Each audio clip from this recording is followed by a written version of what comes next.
Olá, alunos! Hoje o nosso assunto é a Primeira Guerra Mundial, as rivalidades europeias e a Primeira Guerra Mundial. Na verdade, 1914, quando começa a Primeira Guerra Mundial, é considerado o virtual início do século XX. A Primeira Guerra Mundial é o primeiro round de uma luta em dois assaltos, que começou em 1914 e terminou em 1945 com o fim da Segunda Guerra Mundial. Na verdade, o pano de fundo para os dois conflitos foi, o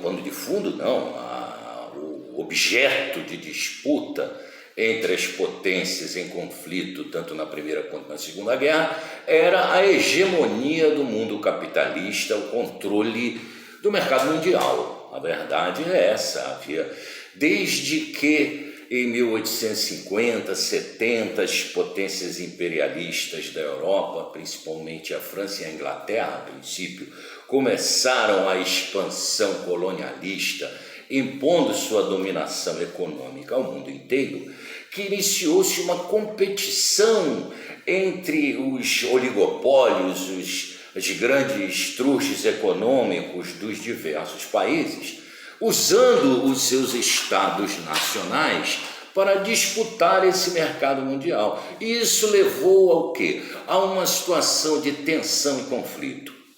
No plano interno, o que se observa nessas nações é que há o desenvolvimento estimulado pela mídia, os grandes jornais de grande circulação surgem nessa época.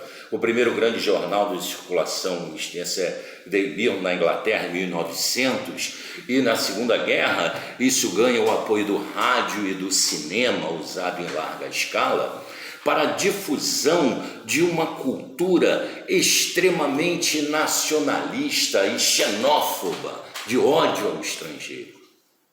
E difunde-se isso na opinião pública, na sociedade. O sistema educacional criado na maioria dos países em 1895, na Alemanha, na Inglaterra, o sistema público de educação, também tem esse caráter. Se vocês puderem ver, vejam um filme Nada de Novo de Fronte Ocidental, inspirado na obra de Henri Maria Remarque, um autor alemão que fala sobre a guerra e que aborda essa questão, que as escolas mandavam os jovens para a luta com uma emulação patriótica, de pátria, e nosso país em primeiro lugar, esse tipo de coisa. Ora, ao mesmo tempo, os estados nacionais vão se empenhar em uma corrida armamentista.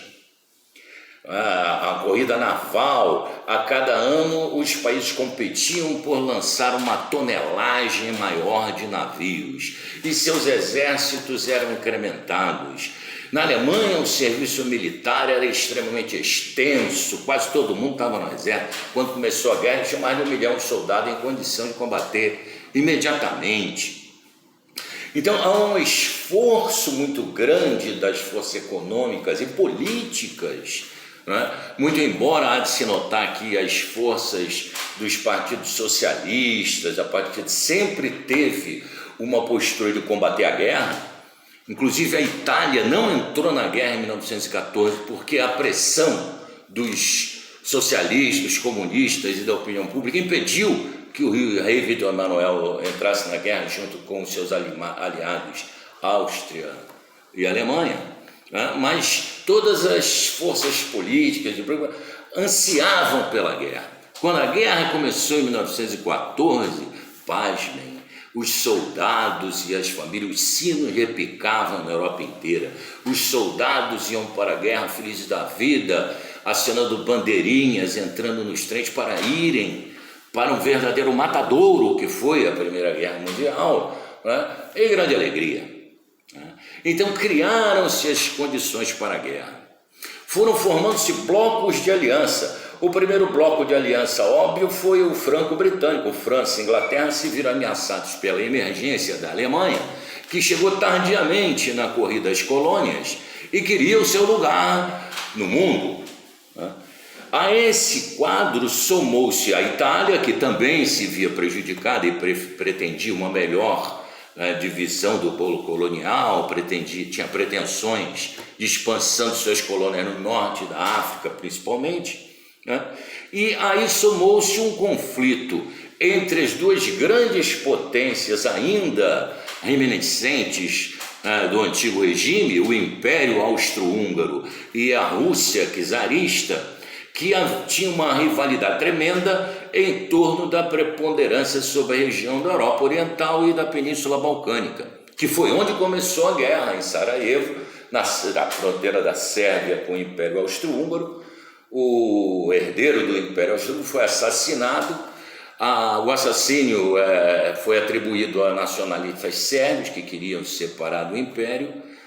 A Áustria avançou sobre a Sérvia, né, entrou em guerra com a Sérvia, a Rússia entrou em guerra com a Áustria, e a partir daí a Alemanha entra em guerra com a Rússia para apoiar a Áustria, a França entra em guerra porque era aliada da Rússia, e depois a Inglaterra, e a Europa inteira se envolve num torvelinho de guerra que durou de 1914 a 1918.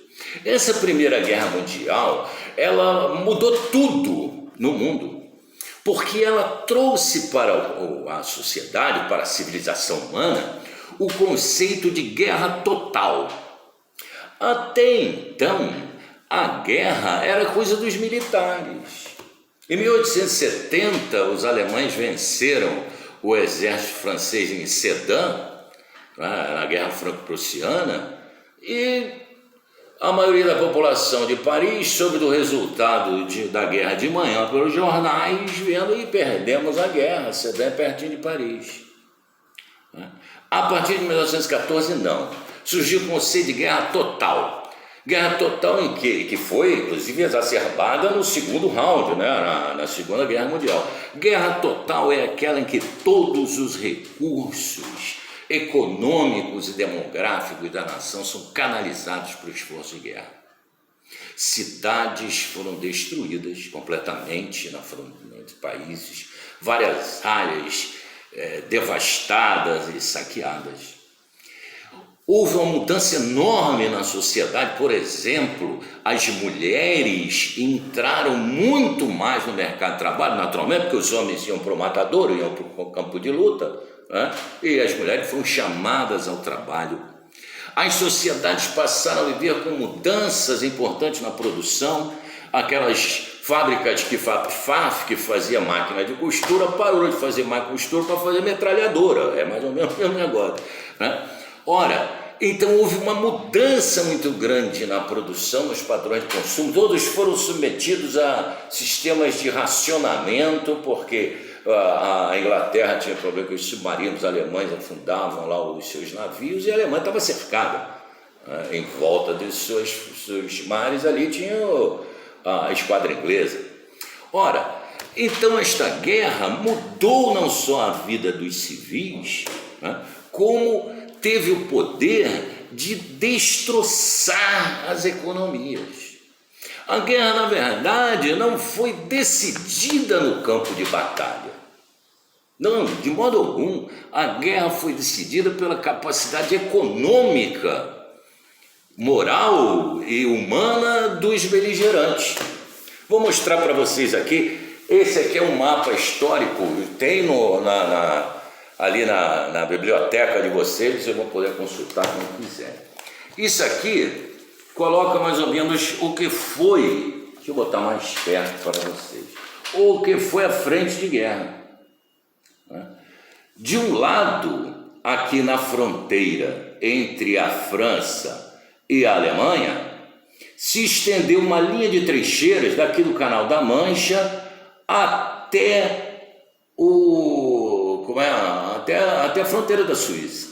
E essa linha de trincheiras fortificadas, escavadas, ela sangrou os exércitos dos países por 4 anos. Só uma batalha, a Batalha de Verdun, teve mais de 1 milhão de mortos. E não houve nenhuma decisão no conflito. Quando a Alemanha assinou a paz e se rendeu, seus exércitos estavam lá na França, estavam sendo vitoriosos em uma ofensiva. Na verdade, a Alemanha teve que fazer a paz porque na sua casa lá em Berlim já havendo uma revolução. Rosa Luxemburgo e Karl Liebknecht, líderes do Partido espartaquista, o Spartaksbund, o Partido Comunista Alemão, exigiu o fim da guerra e o povo estava conflagrado nas ruas, nas cidades, cercando o parlamento, o Palácio do Czar, porque a Alemanha sofria um embargo econômico e a população estava faminta, não havia comida para o povo. A Alemanha estava ofensiva, mas seus exércitos não avançaram tanto quanto os generais pensavam que poderiam. Por quê? Porque os soldados paravam onde encontravam comida, estavam famintos também, para saquear as regiões dominadas da França, que estavam mais bem abastecidas que a Alemanha, que estava cercada. No Ocidente, isso na fronte ocidental, entre a França e Inglaterra e a Alemanha. Do outro lado, no Oriente, na fronte oriental, que combateram os austríacos e alemães contra os russos, a situação foi diferente, porque a extensão era muito maior entre o Mar Negro e o Mar Báltico, né? E o número de forças envolvidas muito menor. Então havia uma guerra diferente, aquela questão estática de fronteiras não aconteceu, havia uma guerra de movimento, ofensivas e contraofensivas, mas também porque o volume de tropas envolvidas era bem menor. Porém, de qualquer forma, o resultado da guerra não foi do campo de batalha, porque os exércitos russos estavam lutando quando, em 1917, o Partido Bolchevique, o Partido Comunista da Rússia, fez uma insurreição e assumiu o poder, destronando o czar. E a Rússia foi colocada fora da guerra, a Rússia saiu da guerra. A proposta, a gente vai ver na próxima aula, a Revolução Russa. Então, o que aconteceu foi que a guerra acabou por exaustão. Os aliados venceram porque exauriram a Alemanha e a Áustria também. E da mesma forma a Alemanha venceu a Rússia porque exauriu a Rússia, levou à exaustão, problemas internos os fizeram render-se, né? E ao fim da guerra, o que aconteceu foi que a paz estabelecida no Tratado de Versalhes, ela foi quase que o convite para uma nova guerra. Porque a Alemanha, que não foi invadida, quando acabou a guerra não havia um só soldado inimigo em seu território, ao contrário, ela ocupava vastas regiões de outros países, foi pilhada, foi saqueada, teve que aceitar uma indenização de guerra monstruosa que arrasou com a sua economia, o que praticamente marcou o segundo round. O Hitler ascendeu querendo acabar com os termos do Diktat de Versalhes, como ele chamava, do ditado de Versalhes, da imposição terrível, de normas e dívidas etc., a Alemanha derrotada. O Império Austro-Húngaro, nem se fala, deixou de existir. O país foi desmembrado em uma série de repúblicas. E esta Primeira Guerra, ela significou um grande abalo no poder das potências coloniais.